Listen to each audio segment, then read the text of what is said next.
Assalamualaikum warahmatullahi wabarakatuh. Nama saya Munawir Hadizia Fazal Haras dengan NIM 231041127. Hari ini saya akan membahas satu tema yang digagas dari matkul media dan jurnalistik. Yang pertama saya ingin tema besarnya membahas tentang hoax dan misinformasi, bagaimana media massa menghadapinya. Mungkin kita langsung ke bagaimana definisi dari hoax dan misinformasi itu dulu. Hoax adalah berita bohong yang disebarkan dengan sengaja untuk mencapai tujuan tertentu. Hoax dapat menyebar melalui media sosial, pesan teks, email, dan sebagainya. Jadi hoax ini disebarkan itu ada tujuannya, misalnya untuk menyatukan lawan politik gitu. Jadi masyarakat gak bakal milih lawan politik kayak gitu. Itu hoax gitu. Untuk misinformasi sendiri, misinformasi adalah berita bohong yang disebarkan tanpanya ada niat jahat.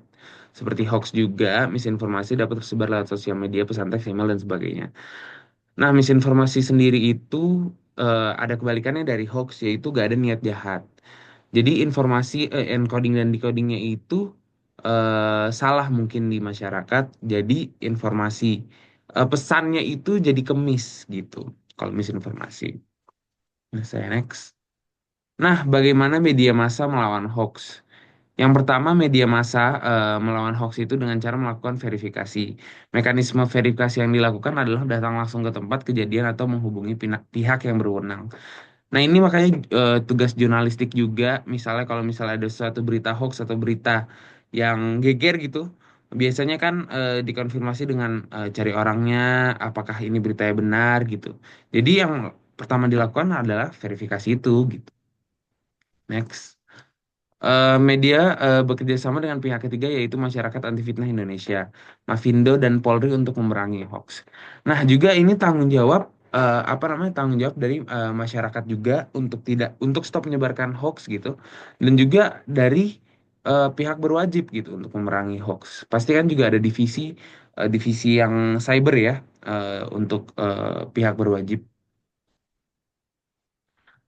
Nah, berita yang diterbitkan di media harus memberikan informasi yang benar, meluruskan informasi yang ada, dan mencerahkan masyarakat.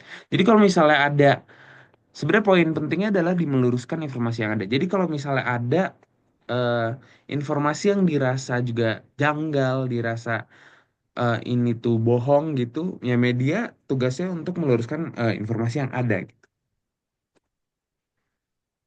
Nah, media melakukan perannya dalam meluruskan berita dengan hoax dengan cara memberi pencerahan agar masyarakat mengetahui berita yang sebenarnya. Nah, detik.com dan kompas.com memiliki fitur berita hoax agar masyarakat dapat mengetahui berita yang mereka terima adalah berita bohong atau benar atau bohong gitu. Jadi kalau misalnya teman-teman lihat di detik.com atau kompas.com bisa dilihat tuh kalau misalnya ini tuh adalah berita hoax atau misalnya bukan ada tandanya gitu.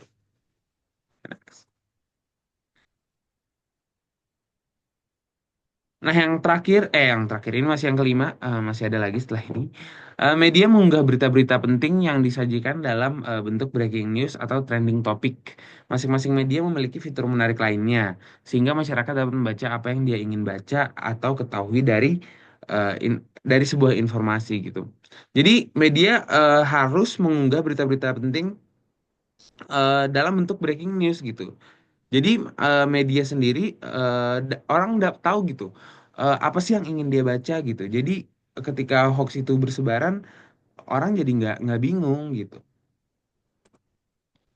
Nah, yang terakhir untuk mendapatkan informasi yang lengkap, media tidak hanya mewawancari satu narasumber, masing-masing narasumber diberikan ruang untuk menyampaikan pendapatnya.